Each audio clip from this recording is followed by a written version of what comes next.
no difference between you and I. He and she, us and we have all experienced oppression, victimization, exploitation, and fragmentation of our bodies and our minds and our souls, finding ourselves in a cycle of dismembered shock therapy. I remember these half-naked 14, 15, 16-year-old little Filipino girls in these random-ass brothels, bars, clubs in Angeles City in the Philippines, dancing back and forth like fucking cows with tags around their neck, entertaining European and Asian businessmen, fat off of their greed, fat off of their laziness, fat off of their guilt. Strategically disconnected from our realities, made to question our ideologies of life, of love, of what is and is not our identities. Submerged into depression's purgatory, lost in limbo, in constant transition. In Nepantla, we are floating through transcategorial spaces of infinity until these little girls I told you about, they can't go back home to their provinces because they was lied to and told, come with me from your little rural area, come with me to Manila, the big city, I'm gonna get you an office job. But instead, take off your clothes and dance. And now you owe me because I paid for your travel from your home to Manila. And by the time your family finds out about you, they've disowned you. When I was raped, I feel like the perpetrator, the rapist Eli, he took a lot of power away from me. He took a lot of my dignity away. He violated me physically, emotionally, mentally. I lost a lot of my self-esteem. I questioned every thought I had. Fear grabs hold of me and mainstream subjectifies me into industrially produced categories, objectifying my body, controlling my mind, and bleaching my soul white, extinguishing the resistance burning inside of me. I felt like it was my fault, and at the same time I felt like no one really cared, that I shouldn't have been in that situation. I definitely felt guilty. This is where they want me to be, part of their silenced and paralyzed, sterile majority, a drone incapable of critical thought and independent action, programmed to experience fear and terror as a daily satisfaction. But the protective spirits in my dreams and the fusion of bloods running through my veins awakened me an epiphany.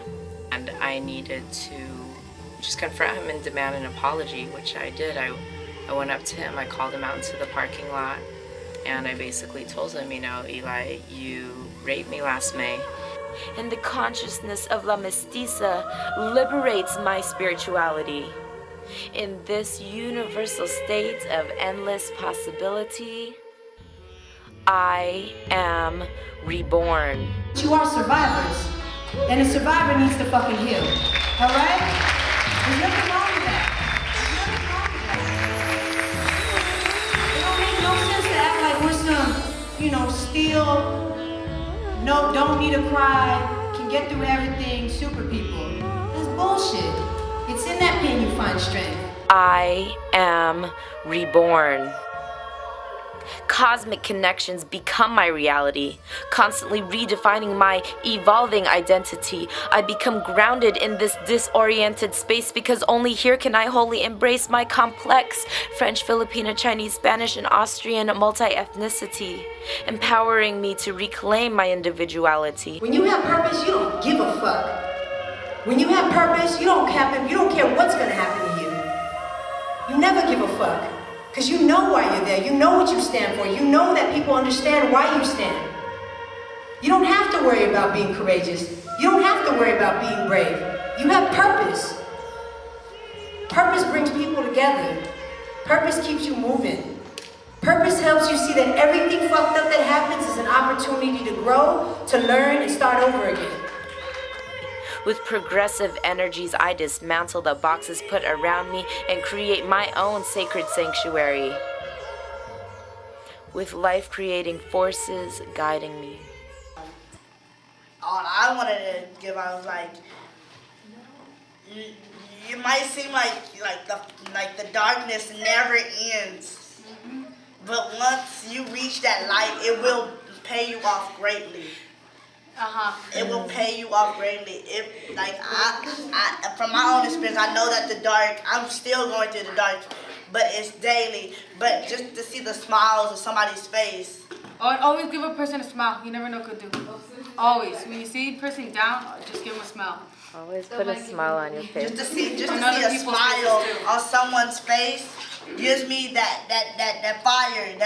It gives me that little spark that sparks my fire to keep on striving on and on and on.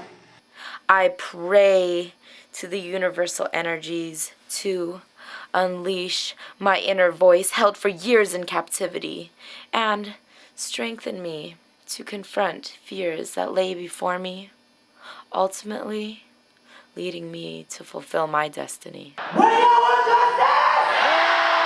We don't want freedom! We don't want justice! We don't want freedom! So what the fuck is y'all waiting for?